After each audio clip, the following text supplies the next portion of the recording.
በስመ አብ ወወልድ ወመንፈስ ቅዱስ አሐዱ አምላክ። ክርስቶስ መድኃኒነ መጽአ ወሐመ በእንቲአነ ወበሕማማቲሁ አዳነነ።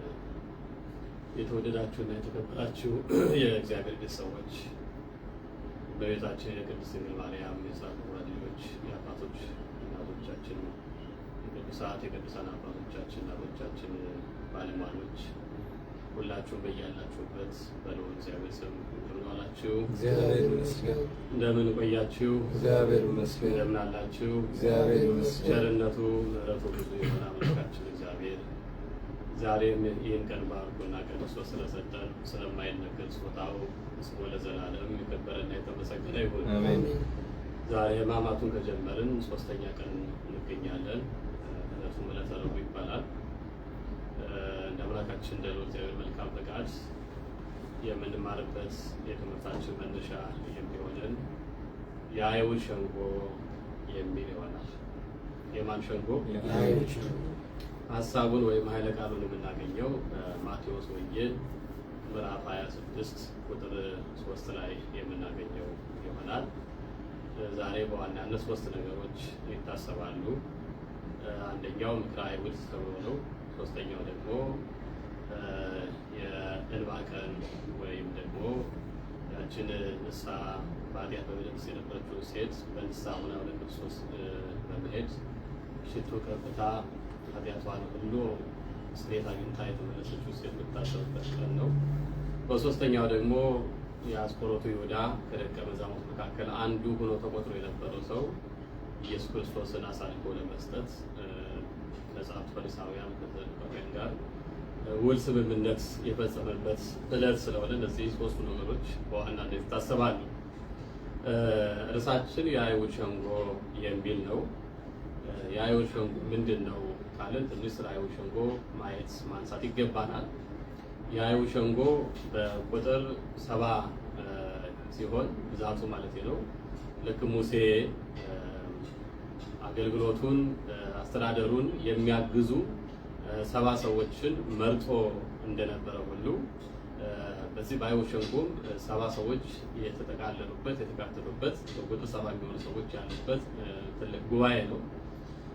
በነገራችን ላይ የዚህ የጉባኤው አባላት ደግሞ ፈሪሳውያን፣ ሰዱቃውያን እንደገና ደግሞ ጸሐፍት ማለት ከተለያዩ ነገዶች ከ12ቱ ነገድ የተውጣጡ ጸሐፍት የተካተቱበት ሊቀ ካህኑ በሊቀ መንበርነት የተሰየመበት ወይም ሰብሳቢ የሆነበት በተጨማሪም የሊቀ ካህኑ ወገኖችና ዘመዶች የተካተቱበት በጣም ታላቅ ጉባኤ ነው። የአይሁድ ሸንጎ ትልቅ ስልጣን ያለው ሲሆን ከሮም አስተዳደር ቀጥሎ አድራጊ ፈጣሪ ፈላጭ ቆራጭ እንደነበረም ታሪኮች ያሳያሉ ማለት ነው። የአይሁድ ሸንጎ ብዙ ብይኖችን ሊበይን ይችላል። ብዙ ፍርዶችን ሊፈርድ ይችላል። ልክ በዚህ በዘመኑ ፍርድ ቤት እንደምንለው የፈለገውን ነገር ለመወሰን ወይም ፍርድ ለመስጠት ደግሞ በጣም የተመቻቸ ጉባኤ ነበረ የአይሁድ ሸንጎ የሚባለው ማለት ነው። በእርግጥ የተለያዩ አካሎች የዚህ የሸንጎ አባላት ስለሆኑ አንዳንዴ ያለ ስምምነት ጉባኤውን ሊፈታ ይችላል። ምክንያቱም ሰዱቃውያን እና ፈሪሳውያን በተለያየ መንገድ ይለያያሉ። ለምሳሌ ፈሪሳውያን መንፈስ ቅዱስ አለ፣ መልአክም አለ፣ ትንሣኤ ሙታንም አለ ብለው ሲያምኑ፣ ሰዱቃውያን ደግሞ መልአክም የለም፣ መንፈስ ቅዱስም የለም፣ ትንሣኤ ሙታንም የለም ብለው የሚያምኑ ናቸው።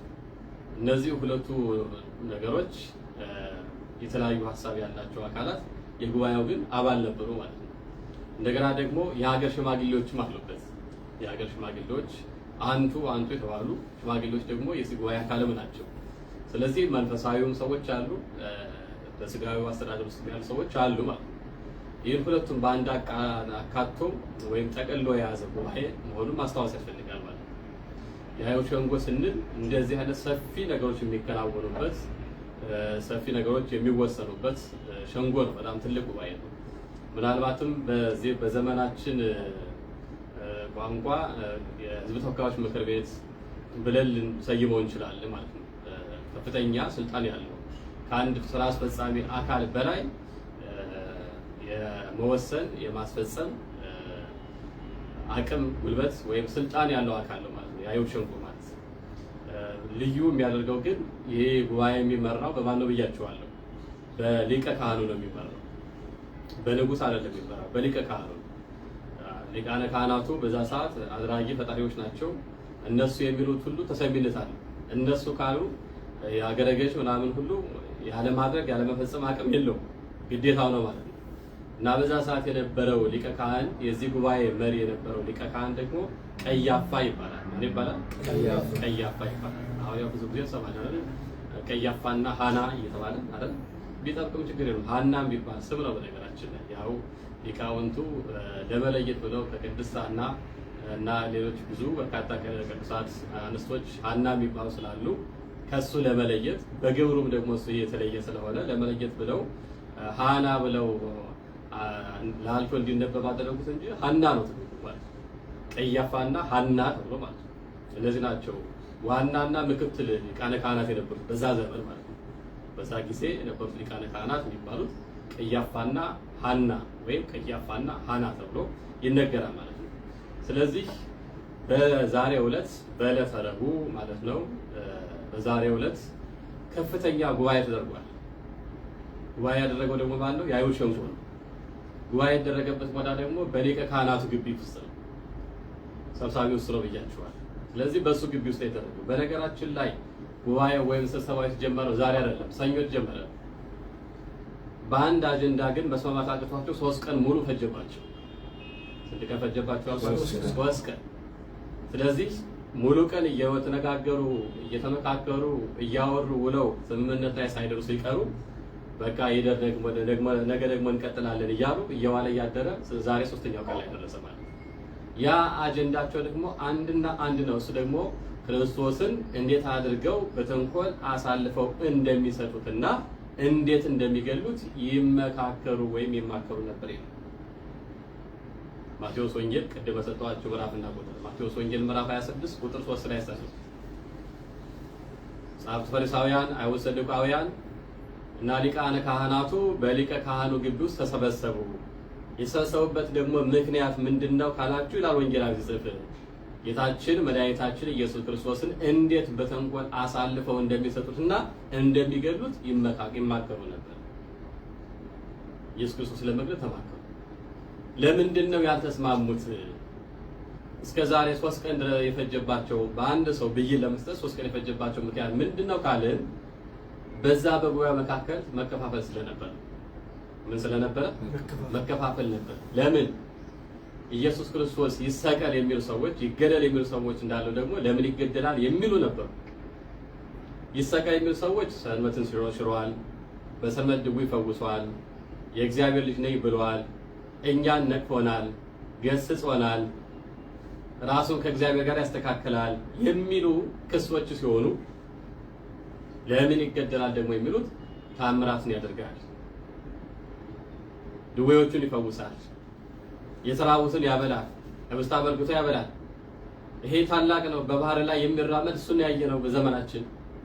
ስለዚህ እሱ ለምን ይገደላል፣ ለምን ስላቆ ይሰጣል የሚሉ የሚከራከሩ ሰዎች ደግሞ ነበሩ። ሰው ውስጥ ለምን ካላችሁ በዛ ጉባኤ ውስጥ በጣም አንቱ የተባሉ ሰዎች ደግሞ ነበሩ። ቢያንስ 2 ሰዎች ልጥቀስላችሁ፣ ዮሴፍና ኒቆዲሞስ። እና ማላልኳችሁ ዮሴፍና ኒቆዲሞስ። እነዚህ ሰዎች የዚህ የጉባኤው አባል ወይም አካል ነበሩ። የሚገርማችሁ በዚህ ጉባኤ ውስጥ ሆነው ይከራከሩ የነበሩ ለምን ተላልፎ ይሰጣል፣ ለምን ይገደላል፣ እሱ የሕይወትን ቃል የሚያስተምር እውነተኛ መምህር ነው ብለው ወገባቸውን አስረው የሚከራከሩ ነው። በእውነት ክፉዎች በእኛ ላይ ፍርድ እንዳይፈርዱ የሚከራከሩ ሰዎችን ይስጠን። እና እነዚህ ሰዎች የተከራከሩ ስለነበረ ስንት ቀን ፈጀባቸው? 3 ቀን ፈጀባቸው። ወጥረው ይዘዋል ማለት ነው። በሌላ ነገር በጣም የሚደነቁ ሰዎች ናቸው። ኒቆዲሞስ ታስታውሳላችሁ። አገረ ገዥ ነው፣ ባለስልጣን ነው፣ ባለ ሀብት ነው፣ የተማረ ኦሪቱን በደንብ የሚያውቅ ሰው ነው። ስለዚህ የነቢያቱ ትንቢት እንደተፈጸመ ይመጣል ይወርዳል የተባለው ክርስቶስ እንደመጣ ያውቃል። ለምን? አዲስ ልደትን ሰብኮለታል፣ አስተምሮታል። ሰው ከእግዚአብሔር ከውሃና ከመንፈስ ቅዱስ ካልተወለደ በቀር የእግዚአብሔር መንግስት ሊወርስ አይችልም ብሎ ነግሮታል። ይህን የተማረ ደቀ መዝሙር ነበረ ኒቆዲሞስ። በዛ በትልቁ ጉባኤ ተገኝቶ ይከራከር ነበር። ያውም ስለ ኢየሱስ ክርስቶስ የሚመሰክር እሱን የሚደግፍ የሚከተል ካለ ከምኩራብ ይሰደድ፣ ከማህበራዊ ኑሮ ይገለል ብለው በወሰኑበት በዛ ሰዓት ማለት ነው። በየትኛውም ሰዓት እውነተኞቹን እንድንቆም እግዚአብሔር ይርዳል። አሜን። ክርስቲያን አገር በመቀየር አካባቢ በመቀየር ሁኔታዎችን ቢቀያየሩ አቋሙን አይቀየርም፣ እምነቱን አይቀየርም፣ እውነቱንም አይቀየርም፣ ሀሳቡን አይቀየርም። የቆመበት ቦታ ትክክለኛ ቦታ መሆኑን የቆመለት እምነት ትክክለኛ እምነት መሆኑን ከተረዳ የሚሸረሸር ሃይማኖት ሊኖር አይችልም። እንድንጸና አምላካችን ጽናቱን ለሁላችንም ይስጠን። ስለዚህ እነዚህ ሰዎች ስለነበሩ ጉባኤው ከሰኞ ጀምሮ እስከ መቼ ድረስ መጣ? እስከ ሮብ ድረስ መጣ ማለት ነው። ያው ብዙ ክርክር ብዙ ውይይት ከደረገ በኋላ ምንድነው የሚደረገው? በጉባኤ ወይም በኮሚቴ አብላጫ ድምፅ ይወሰናል። የሆነውም ንጹሕ ባህሪ የሆነው ክርስቶስ እርሱ አምላካችን በሐሰት ከሰውት በተንኮል ነው የሚለው ወንጌላዊ ማቴዎስ ይጽፍ። በተንኮል አሳልፈው ለመስጠት ነው የተሰበሰቡት። ሐሰት፣ ውሸት፣ ክፋት፣ ጥፋት ባያገኙበትም እነሱ ስላልተመቻቸው ብቻ ዓለም ሁሉ ተከተለው። ከዚህ በኋላ ምንድነው የምናደርገው? ይህ ሁሉ ሰው ከሚጠፋ አንድ ሰው ይጥፋ ነው ያለው ሊቀ ካህኑ ታስታውሳለች። ይህ ሁሉ ሰው ከሚጠፋ ስንት ሰው ይጥፋ? ይሄ መንፈስ ቅዱስ ፊቱን ጸፍቶ አፉን ከፍቶ አናግሮታል ይላሉ ሊቃውንት። ለምን? አንዱ ስለ ብዙዎች ሞተ ተብሎ በአንዱ ሞት ደግሞ ብዙዎች ምን ሆነዋል? ሕያዋን ሆነዋል። ይህንን መንፈስ ቅዱስ ያናገረ በአንድ በኩል የበላምን አህያ ያናገረ ማለት ነው። እግዚአብሔር እሱ አናገረ። ስለዚህ ለሱ ለጥፋቱ ለክፋቱ ነበር የተናገረው፣ ግን እውነት ነበረ። ስለ ብዙዎች ሊሞት ክርስቶስ መጥቷልና ይህን አልተረዱ ነበር። በዚህን ሰዓት ዛሬ ሙሉ ቀን ሲወያዩ ውለው ከቀኑ 9 ሰዓት ላይ ኢየሱስ ክርስቶስ ተላልፎ እንዲሰጥና ተሰቅሎ እንዲገደል ይሄ ትልቅ ጉባኤ ተብሎ ስም የተሰጠው የአይሁድ ሸንጎ በኢየሱስ ክርስቶስ ሞት ተስማምተው ዛሬ ውሳኔ ወሰኑ። በነገራችን ላይ የውሳኔያቸው ትልቁ ግባት ግን አንድ ሰው ነበረ። ስንት ሰው አልኳችሁ? አንድ ሰው ነበረ። ለውሳኔያቸው ትልቅ ግባት የሆነ ውሳኔያቸው ለመወሰን ያገለገላቸው የጠቀማቸው በመጨረሻዋ ሰዓት የደረሰላቸው ሰው ነበረ። እሱ ደግሞ ይሁዳ ይባላል። ማን ይባላል? ይሁዳ ይባላል። ይሁዳ ማለት ምን ማለት ነው? ምን ማለት ታማኝ አይገርም። እሱ ግን እንደ ስሙ ሆኖ አልተገኘም። አንዳንድ ሰዎች እንደዚህ ሰላም ተብለው ስማቸው ግን በህይወታቸው ሰላም የላቸው፣ በኑሯቸው ሰላም የላቸው። ትዕግስት ተብለው ለደቂቃ እንኳን ትዕግስት ለሰከንድ ትዕግስት የላቸው። በእውነት እንደ ስማችን እንድንሆን አምላካችን እግዚአብሔር ይርዳል። ይሁዳ ተብሎ ልክ እንደ ስሙ ግን መታመን ያልቻለ ሰው ነው ይሁዳ ማለት። ኢየሱስ ክርስቶስ ከደቀ መዛሙርቱ አንዱ አድርጎ የጠራው የመረጠው ከበረከተ ኅብስቱ ያበላው ተንበርክኮ እግሩን ያጠበው ከተአምራቱም ያለየው ከትምህርቱም ያልነጠለው ሰው ነበር ይሁዳ። ግን ጥቅመኛ ስለሆነ ጥቅም ወዳጅ ስለሆነ በጥቅሙ ስለማይደራደር ከፍቅር ይልቅ ከእምነት ይልቅ ጥቅም ስለሚያስቀድም አንድ እግሩን እዛ አንድ እግሩን እዚህ ያደርግ ነበር። ጥቅመኞች ሰዎች ሁልጊዜም ቢሆን አቋም የላቸው። ጥቅመኞች ሰዎች ሁልጊዜም ቢሆን ሊታመኑ በፍጹም አይችሉም። ለምን? የጥቅማቸው ጉዳይ ነው። ለጥቅም ብለው ባልንጀራቸውን አሳልፈው የሰጡ፣ ጓደኛቸውን አሳልፈው የሰጡ፣ ቤተሰቦቻቸውን አሳልፈው የሰጡ፣ የራሳቸውን ብቻ የሚመለከቱ ሰዎች ህይወት፣ ደስታ፣ እርካታ፣ ሰላም፣ ሐሴት ያለው በገንዘብ ብቻ የሚመስላቸው ሰዎች ሁልጊዜ ገንዘብ ብቻ ነው የሚታያቸው። እናቶ ብሩ ነው ወይዘሮ ብሩ ማለት ነው። እግዚአብሔር ማስተዋል ይስጥ። ገንዘብ ደግሞ የምን ስር ነው ተብሏል? የኃጢአት ስር ነው ተብሏል። የኃጢአት ስር ነው። ገንዘብን በአግባቡ መጠቀም እንጂ ያለ አግባብ መጠቀም፣ ከአግባብ በላይ ደግሞ መውደድ የኃጢአት ስር ነው ወገኖች። እንድንጠቀምበት እንጂ እንዲጠቀምብን ልንፈቅድ አይገባም። ብዙዎቻችን ገንዘብን ከመጠቀም በላይ እየተጠቀመብን ነው። ገንዘብ ከመውደዳቸው የተነሳ ሰዎች ገንዘብ አስቀምጠው የሚበደሩ ሰዎች አሉ። ገንዘብ አስቀምጠው ደግሞ የሚራው ሰዎች አሉ። በጣም የሚገርማቸው ነገር ነው። እግዚአብሔር እንፈቅራለን ወይ ልባችን ደግሞ ይጣላል። ስለዚህ አብዝቶ ገንዘብ ይወድ ነበረ። ገንዘብ ስለሚወድ ደግሞ ምን ሆነ ነበር? የስራ ድርሻው ራሱ ስራ ድርሻው ነበር ገንዘብ ስለሰራ። አሁን ደግሞ የማይታመን ሰው እንደዚህ አይነት ቦታ ላይ ማስቀመጥ ተገቢ ነው። በቃ የፈለገውን አነሳው እንዲያ በዚህ ይወጣለት እንደማለት ነው። ግን ባሰባት ሲያጠንቋት ባሰባት ነው ተባለ። እግዚአብሔር ማስተዋል ለሁላችን እዛ ተቀምጦ እሱ ሂሳብ ነው የሚሰራው። የነገሩ እነ ጴጥሮስ እነ ዮሐንስ እነ ማቴዎስ እነ በርቶሎሜዎስ እነ ታዴዎስ ሌሎቹም ሐዋርያት እሱን አልተቆጣጠሩትም እንጂ ከስር ከስር ይወጣበት ነበር ማለት ነው። በዛ ከሚሰበሰው ገንዘብ ይስብ ነበር ከስር ከስር። ግን እነሱ የገንዘብ ጉዳይ ምናቸውም አይደለም። ምክንያቱም የክርስቶስ ፍቅር አገብረው የተከተሉት። ስለዚህ እዛ ጋር እሱ የሚሰራውን ነገር ዞሮ ለማየት እድልም ጊዜም አልነበራቸው። እሱ ግን የፈለገውን ያደርግ ነበረ።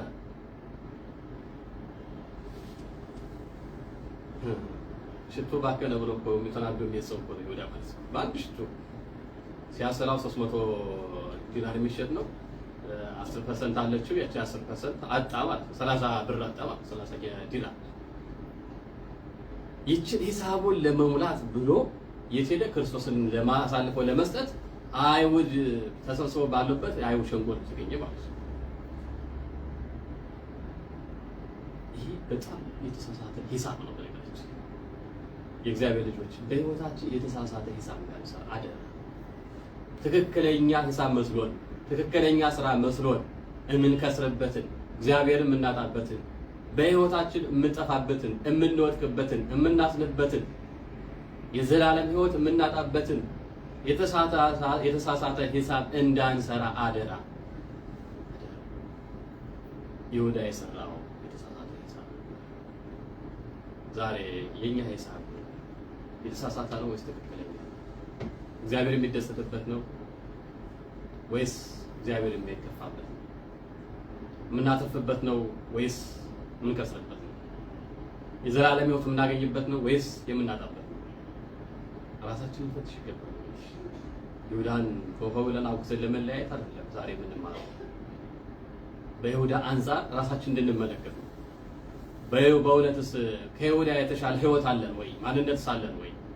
ሞራሉስ አለን ወይ? ይሁዳን አደረገ ብለን ለመናገር ብዙዎቻችን ወንድሞቻችን አልካድንም ወይ? ለገንዘብ ብለን ሰዎችን አሳልፈን አልሰጠንም ወይ?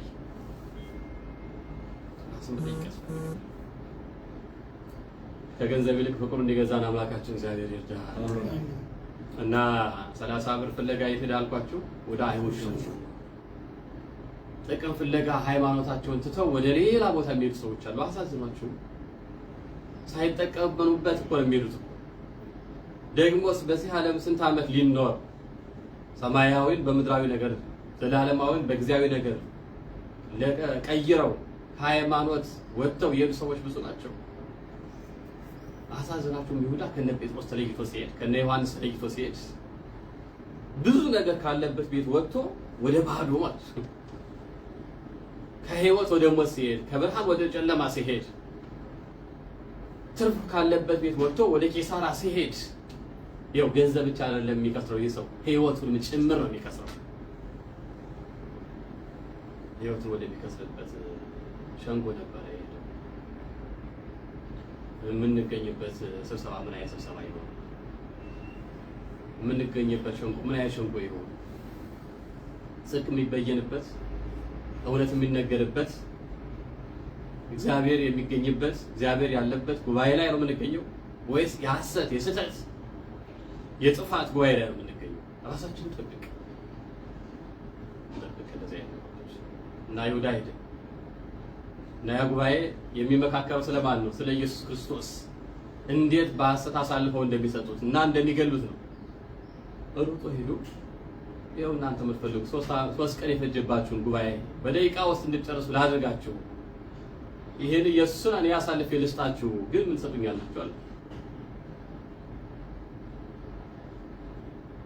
ለወዳም በሬ ምን ያስልታል ነው? በቃ እሱ ከፈለገው ነገር አንድ ነው። ቅድም የሰራት ሂሳብ አለች። እንዲያው በምን አወቁ እነሱ ራሳቸው? ቢገርም 30 ዲናር መዘኑለት ወይ ሰጡት። አሳልፈ ስጠን እንጂ 30 ዲናር አልተደራደረም። ጨምሩልኝ፣ 50 አድርጉልኝ፣ 100 አድርጉልኝ አላል። ምክንያቱም ያችን ነገር ብቻ ነው የሚያየው፣ ሌላ ነገር አይታየው። አረንጓዴ መነጽር ያደረገ ሰው ምንድነው የሚታየው? እንደዛ የሚታየው እሱ 30 ዲናሩ ብቻ ነው፣ ሌላ ነገር አይታየው። በገንዘብ ፍቅር ያሉ ሰዎች በቀኝም በግራም ያሉ ወንድሞቻቸው፣ ባልንጀሮቻቸው፣ ቤተሰቦቻቸው አይታዩአቸው፣ የሚታያቸው ገንዘባቸው ብቻ። ምክንያቱም ጥሎ ማለፍ ነው ዘመኑ ይሏቸዋል። በሰው አስከሬን ላይ በሰው ደም ላይ ተራምደው እነሱ ባለጸጋ ሊሆኑ ሀብታም ሊሆኑ ማለት ነው። ባለጸግነትና ሀብት ከማን ነው የሚሰጠው? ሀብትና ባለጸግነት ከአንዱ ከእግዚአብሔር ብቻ ነው ይላል።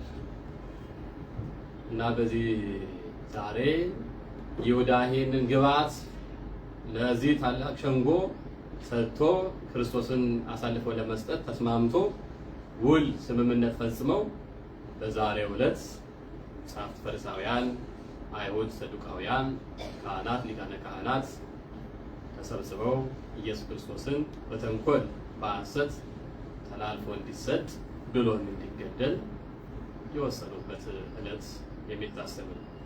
ስለዚህ ይህን ዕለት ደግሞ ቤተክርስቲያን በጾም በጸሎት በስግደት ኪርያላይሶን እያለች በልዩ መንገድ ታስበዋለች ማለት ነው። እሱ አምላካችን ኢየሱስ ክርስቶስ የመጣው ለድነት ዓለም ነው። ይሁዳ አሳልፎ ስለሸጠው፣ ይሁዳ አሳልፎ ስለሰጠው የጸሐፍት ፈሪሳውያን፣ አይሁድ ሰዱቃውያን ትልቅ ጉባኤ አድርገው ስለወሰኑ አይደለም ክርስቶስ የሚሞተው። ምክንያቱም እሱ የሚሞተው በማን ፈቃድ ነው? ሞተ በፈቃዱ ወሐይወ በመንፈሱ፣ ሞተ በስጋ ወሐይወ በመንፈሱ። እሱ የሚሞተው በሰዎች ርብርብ አይደለም፣ በራሱ ፈቃድ ነው የሚሞተው። ግን ለሞቱ ምክንያት ሆነዋልና ሁልጊዜም ሲወቀሱ ይኖራል። ለጥፋት ሳይሆን ለሞት ሳይሆን ለተንኮል ሳይሆን ለክፋት ሳይሆን ለበጎ ነገር፣ ለመልካም ነገር፣ ለጥሩ ነገር፣ ለዝቅ ነገር እኛ ምክንያት እንድንሆን አምላካችን እግዚአብሔር በቸርነቱ ይርዳል። የትምህርታችን ርዕስ የአይሁድ ሸንጎ የሚል ነበረ። በመልካምና በበጎ ሸንጎ ተገኝተን እንድንገኝና እግዚአብሔር አምላካችንን መሰባሰባችንን ለበጎ ነገር ያደርግልን፣ ቅዱስ ፈቃዱ ይሆንልን። ስብሐት ለእግዚአብሔር። ቆየን።